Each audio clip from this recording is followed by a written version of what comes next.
o digamos, o por ejemplo, pensemos en alguien como Malcolm X, ¿sí? Tiene un documento que uno puede analizar y que él escribe en colaboración, pero ya avanzada su acción, su trayectoria política, ¿no?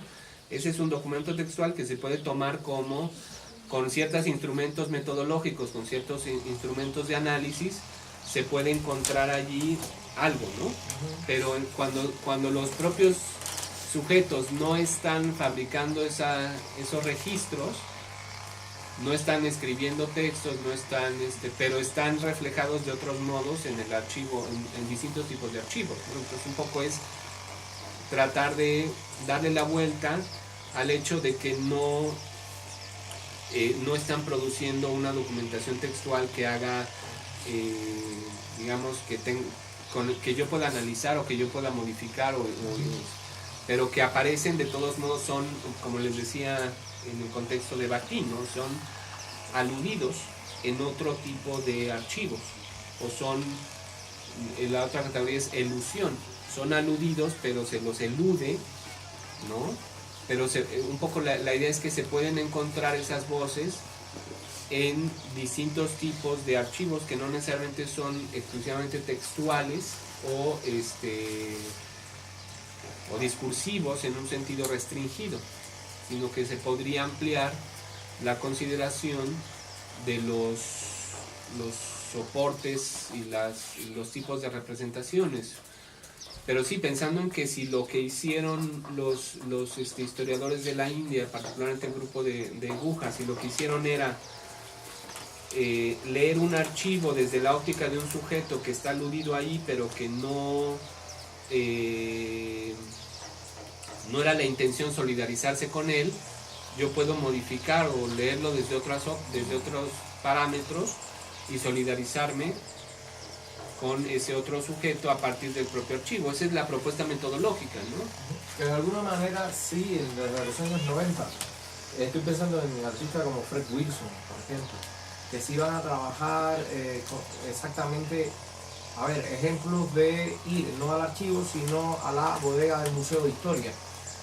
Entonces, de un periodo colonial de las Antillas inglesas, no destacar, por ejemplo, el desarrollo que se da en la metalurgia o en la orfebrería por parte de los especialistas en ese tipo de producción, en esa zona, sino percatarse del punto de vista de producción de objetos de hierro, la cantidad de esposas, grilletes y todo esto que ha quedado como reducto ahí también, ¿no? Es decir, no es enseñar el lado amable de la idea, o enseñar el lado amable de la producción material, sino en encontrar en la propia, digamos, en el propio...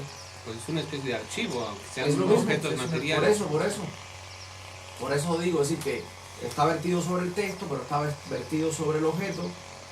Por eso le digo, hay un paralelismo entre esos artistas que también son de los años 90, en paralelo.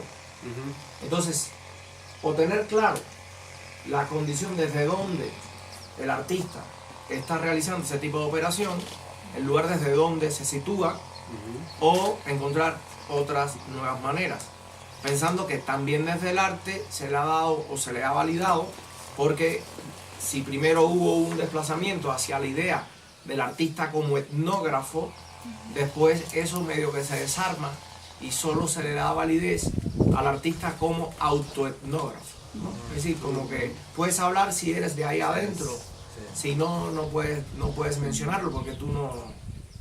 Es un desplazamiento muy semejante al que mencionábamos antes. Sí, por eso. Pero eso también viene de preguntarse un poco el por qué, o sea, por qué te interesa a ti situarte ahí, o por qué, o sea, no sé, se me viene a la cabeza Pedro Reyes, pues, que hace como un asunto ahí con las armas en Culiacán y no sé qué, y pues queda como flojo, ¿no? Es como, ¿y a ti por qué te interesa eso?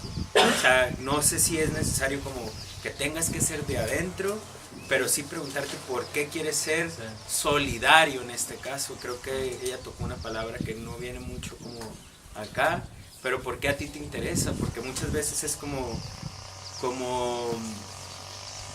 ¿por qué a ti te interesa hablar de del reggaetón, por así decirlo, y a mí no, o por qué me va a interesar si a ellos no les interesa. Es como un asunto complejo, pues, pero a lo que veo es que sí creo que la honestidad no viene de que si eres de algún lugar o si te sabes todo la teoría acerca de, o si tu presencia ahí está implícita de algunas otras maneras, sino simplemente creo que la honestidad viene de preguntarte por qué yo siento una empatía o por qué yo quiero hablar de esto. No como una oportunidad de decir, ah, bueno, soy negro, soy mujer, soy de tal parte del mundo y como estas condiciones se me dieron porque yo soy de ahí, voy a hacer arte así, ¿no? Sino, bueno, yo puedo ser de otra parte del mundo, pero también como, ¿por qué eso me jala? Pues, no sé si me explico. Igual y me hice bolas en la cabeza, pero... Que ahí es que es interesante, ¿no? Con esta idea de la representación política, de cómo se habla a nombre de alguien. Exacto. Y entonces ese dar voz implica también hasta cierto punto, depende pues sí, es porque vas a darle voz, se haga, ¿sabes? Un asunto colonial. O sea, se me viene mucho a la cabeza lo que dijo Luis, o sea, ajá, la gente no quiere el dinero del gobierno, ¿no? Es como... Y a mí se me vienen muchos ejemplos ahora que estoy trabajando, porque me interesa la comida, como la comida por lo que genera, como muchos casos de gente que ande comida en la calle es, señora, yo le compro las quesadillas para que haga de su casa, y dice la señora, yo no quiero que me compre las quesadillas para irme a mi casa, yo quiero trabajar porque la gente que viene a comprar mis quesadillas, aquí este changarrito a la esquina, que es un bote y una sombrilla, viene porque están bien buenas y se las saborea. Yo le doy de comer a esa gente. O sea, yo no necesito tu dinero. Entonces a veces uno no mide esas distancias porque tú supones, ahí está la doñita con el bote y la sombrilla, pobrecita. Oiga, ¿cuánto quiere? Le pago todo. Yo no quiero nada, güey, a mí me da bien, nomás que este es mi formato, ¿no? Mi formato del bote. O sea, con la idea de que de esta noción ingenua de representación, de decir, bueno, como les decía, en el caso bueno, no es que sea Ingenuo Romero, es que toda una forma o haya sido Ingenuo Romero, es una figura complejísima, ¿no? Pero que se le haya dado esta expresión, ¿no? De que por ejemplo, en ese caso el arzobispo se le sitúa en cierto lugar y va a ser la voz de los que no tienen voz, ¿no? Pero un poco lo que está haciendo Spivak es tomar distancia de cierta concepción a veces ingenua de los discursos emancipatorios sin que ella se salga de ese formato, digamos. O sea, ahí está retomando toda esa tradición de pensamiento crítico. No es que esté diciendo, bueno, es que ustedes pues están o sea, como no es que se sitúe políticamente como adversaria en ese plano, ¿no? Por decirlo de alguna manera, ¿no? Sino que está tratando de problematizar lo que implica intentar una representación, pero un poco es volverse, lo que mencionabas, al lugar desde donde se hace, ¿no? Y esto efectivamente pues conlleva muchos problemas porque quizás no sean incompatibles, o sea, se pueden buscar instrumentos de representación metodológicos y demás, y al mismo tiempo problematizar el lugar desde donde se está haciendo. Claro que es un doble, un ir y venir entre buscar esa solidaridad cuando se trata de sujetos subalternos, esto que mencionaba Lin, ¿no? Es todo un tema, la cuestión de, bueno, desde dónde, no solo desde dónde, sino por qué, que es un poco a donde apuntabas, ¿no?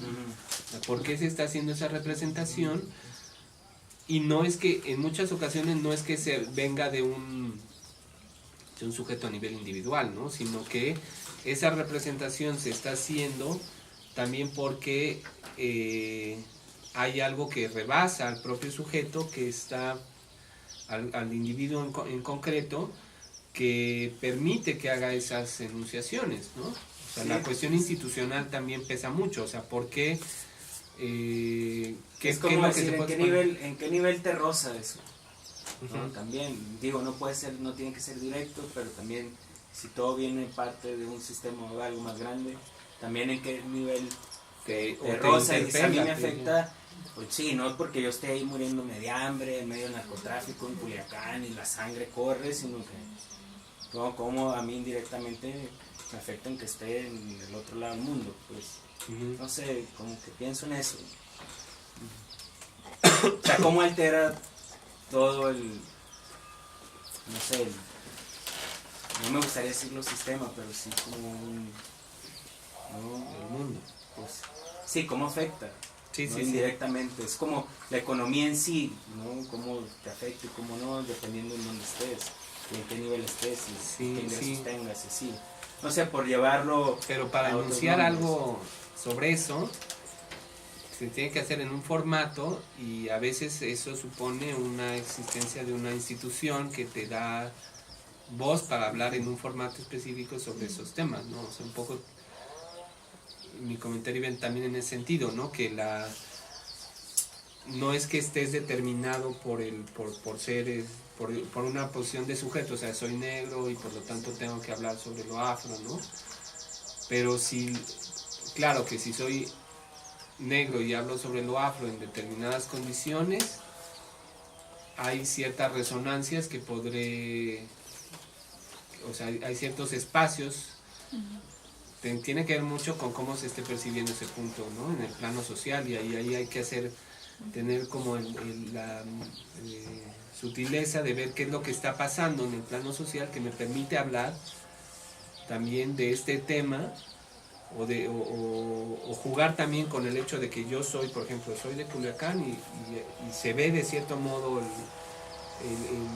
esa zona se ve de cierto modo que me permite intervenir y enunciarme de cierto modo en una pieza, por ejemplo, ¿no? Que esa condición mía va a resonar en la pieza, pero particularmente a partir de lo que esté ocurriendo en el plano social, o sea, un poco ese es otro, quizá otro registro de cosas, ¿no? Pero también tiene que ver con las representaciones, cómo son consumidas o cómo circulan las representaciones, y eso, o sea, claramente, si lo pensamos en todo este tema de la recepción,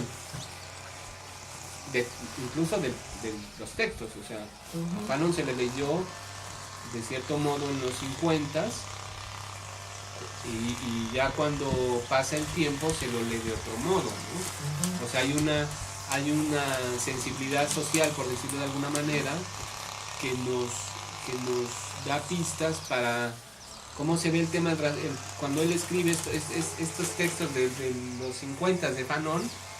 Para un blanco francés hubieran sido impactantes, ¿no? Porque está hablando de cómo en ese momento específico, cómo se está hablando del negro y cómo se ha vuelto cotidiano un racismo ahí y está usando las expresiones, se lo está regresando como a la cara, ¿no? Es como una intervención muy polémica, ¿no?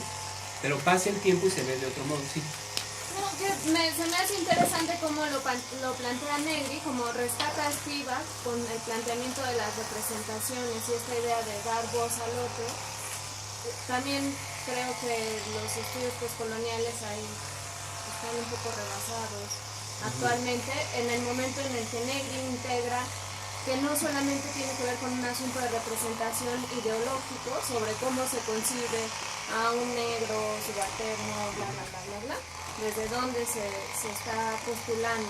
Estos que finalmente generan estereotipos, sino cómo lo vincula también con el asunto de la gubernamentabilidad, ¿no? Cómo el racismo no solamente parte de una representación, que puede ser un prejuicio, sino también está mediado por la institucionalidad y esta relación que hace entre modernidad, colonialidad y racismo, que no es un asunto solamente impuesto desde afuera y interiorizado, sino que tiene que ver con un aparato mucho mayor macro, ¿no? Bueno, no sé qué es esto que está señalando Link, que no sé si llamarlo sistema también o cómo, pero a mí lo que me interesaría es pensar en cómo se complejizan sobre todo estos asuntos de clase y raza, por ejemplo, frente a la modernidad y en esta relación entre la representación y aparatos desde la división de trabajo, por ejemplo, que se hablaba ayer, ¿no? Y entonces actualmente qué tanto operan esas estructuras ayer mencionadas como la creación del indio o la creación del negro, pero no solamente bajo estructuras de color o raciales, sino con sus elementos económicos, por ejemplo, ¿no? Pensando desde un asunto contemporáneo, por ejemplo, cómo están presentes o no, o no sé. Sí. Bueno. Sí, no, sí, eso sí, ya lo abordábamos ayer. Yo creo que en parte es una interrogante sobre la eficacia de la noción de colonialidad, o sea, hasta qué punto esas herencias del racismo, que se puede describir muy bien, claro, con sus matices y demás, pero se puede describir bien cómo operaba esa división racial del trabajo, y uno puede pensar que Quijano lo explicó para ese periodo colonial de manera solvente, digamos, ¿no? O sea, que él muestra cómo efectivamente surge una clasificación racial de los sujetos, se les posiciona en la división del trabajo, y que eso implicará una lógica colonial, ¿no? De origen colonial, pero aquí lo que vendría a cuento sería los alcances que tiene la noción de colonialidad, donde lo que estamos hablando es cómo persisten o cómo perviven esas lógicas de clasificación racial. En lo que plantea Quijano es que están vigentes ahora, lo que a veces no se le ha cuestionado tanto, pero sí yo creo que es un flanco abierto de mostrar exactamente cómo esa lógica de clasificación racial que estoy diciendo que operaba en la época colonial de ese modo, cómo puedo mostrar que persisten esas lógicas, ¿no? O sea, sin que sea el racismo abierto obvio, ¿no? O sea, ¿cómo pensarlo? Yo consideraba que, por ejemplo, en términos de práctica, si pensamos y este es un tema que desde las ciencias sociales, desde los 70 se empezó a abordar, pienso en la trayectoria de la obra de Samir Amin, que yo mencionaba a Samir Amin en un contexto hace unos días. Bueno, él tiene un librito que se llama Cómo funciona el capitalismo, pero que realmente no habla sobre cómo funciona el capitalismo, sino que habla sobre todo el tema de los rangos salariales, o sea, cómo plantear que, bueno, en África Central el valor de la hora tiene tales parámetros, y que no sé, en Chicago hay un diferencial salarial que tiene que ver con la división internacional del trabajo, ¿no? Que tiene que ver con el funcionamiento de ese sistema a escala mundial, ¿no? Entonces, lo que se plantea ahí Samir Amin, bueno, que quizá ya no tenga, o bueno, quizá para algunos sí tenga plena vigencia o pleno sentido, pero se preguntaba, bueno, que son otras discusiones que más bien tenían que ver con el marxismo, de cómo esto nos desarmaba la teoría del valor, ¿no? O sea, la ley del valor del marxismo y demás, ¿no? Pero lo que en ese sentido, lo que han abordado y lo que han sugerido más bien en muchas ocasiones esta línea de colonial, es que tendríamos que mirar como en ese registro de la división internacional del trabajo, de la existencia de estos diferenciales del valor de la fuerza de trabajo a escala mundial, como eso nos habla de que es en las zonas excoloniales donde, como decía ayer, se expulsa la fuerza de trabajo, pero también a donde se desplaza el capital para reducir costos de producción, ¿no? O sea que esas lógicas, si lo vemos en ese plano, no tanto en el plano de la representación